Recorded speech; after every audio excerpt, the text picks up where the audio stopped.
Kalian pernah merasakan punya pacar, lagi sayang-sayangnya tapi malah ditinggal pergi karena dia almarhum duluan? Kenalin nih, manga one shot ini berjudul Ilya. Di awal cerita, kita akan diperkenalkan dengan seorang pria bernama Aise yang sedang merenung sedih karena pacarnya meninggal akibat suatu kecelakaan. Saat Aise sedang menghadiri prosesi pemakaman, tanpa diduga, Aise melihat sesosok pacarnya yang bernama Ilya di belakangnya. Awalnya Aise berpikir sosok Ilya di belakangnya itu adalah halusinasi. Namun saat itu Aise nampak kebingungan juga karena dia melihat sesosok Ilya dengan 3 tubuh yang berbeda-beda. Karena nampak aneh melihat 3 Ilya, akhirnya dia meminta penjelasan. Dan yang memberi penjelasan saat itu adalah Ilya bertubuh remaja. Ternyata Ilya bisa menjadi 3 ialah karena dia hantu yang mempunyai penyesalan. Dan penyesalan itulah yang membuat Ilya terbagi menjadi 3. Karena Ilya mempunyai 3 penyesalan, jadinya Ilya tidak dapat pergi ke surga.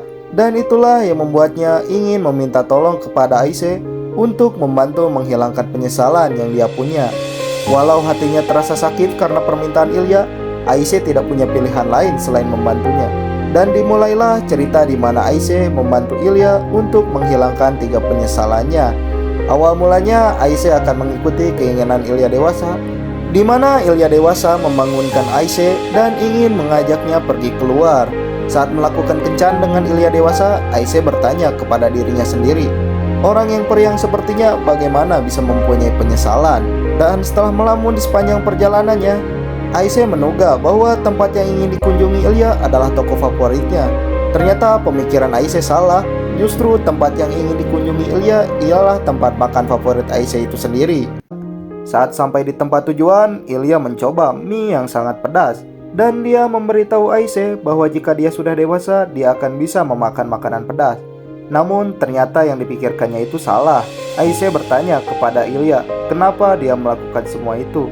Lalu Ilya menjawab, karena dia ingin mencoba semua yang disukai Aise.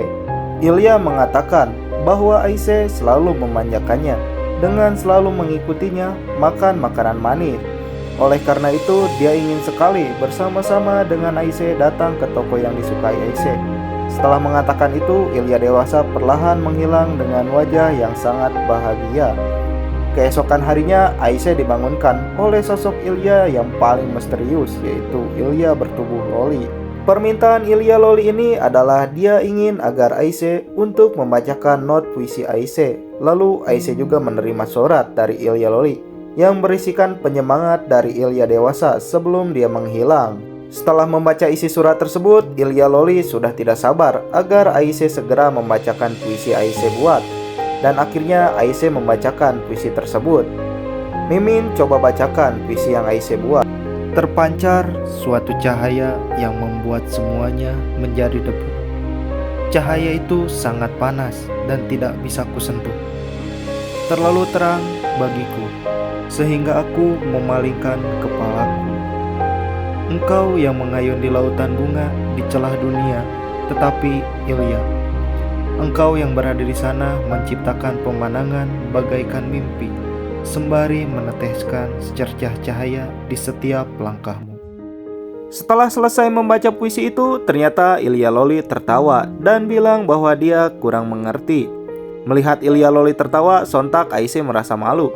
Ilya loli mengatakan, bukankah sejak dulu Aise ingin Ilya mendengarkan ini, bukan? Seketika Aise terkejut karena Ilya mengetahuinya. Dan akhirnya loli Ilya pun perlahan menghilang.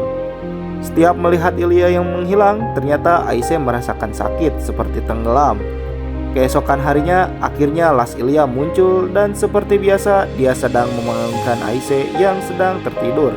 Setelah itu, Ilya ingin mengajak Aise untuk pergi ke suatu tempat. Saat berada dalam kereta, mereka berbincang tentang pertemuan pertama mereka. Dan ternyata dulu Aise sering ditindas. Ilya yang melihat Aise saat itu terluka, sontak membantunya. Namun Aise bilang untuk tidak membantunya, agar dia tidak ditargetkan oleh mereka juga. Ilya yang mendengar itu malah memuji Aise sambil tersenyum. Setelah selesai mengenang masa lalu, mereka berdua saling berterima kasih satu sama lain. Namun Aise tidak ingin kembali melihat Ilya menghilang. Ilya yang mendengar Aisyah seperti itu berkata bahwa dia tidak akan menghilang secara tiba-tiba. Setelah perjalanan panjang, akhirnya mereka sampai di tempat tujuan. Dan ternyata tempat itu adalah tempat yang ingin diperlihatkan Aisyah kepada Ilya. Lalu Aisyah menyadari bahwa Ilya tidak pernah mengatakan penyesalan siapa. Ternyata sebaliknya, Ilya lah yang sedang menghilangkan penyesalan Aisyah terhadap dirinya. Aisyah yang menyadari itu sontak menangis. Dan Ilya pun mengatakan permintaan terakhirnya kepada Aisyah. Permintaan terakhirnya adalah agar Aisyah perlahan terus melangkah maju menuju masa depan. Mendengar Ilya berkata seperti itu membuat Aisyah mengurungkan niatnya untuk melakukan sesuatu yang salah. Karena penyesalan Aisyah sudah hilang semua, akhirnya Aisyah kembali bersemangat dan bisa mengucapkan salam perpisahan terhadap Ilya. Setelah Ilya sudah tiada, Aisyah mencoba memenuhi janjinya untuk terus melangkah maju.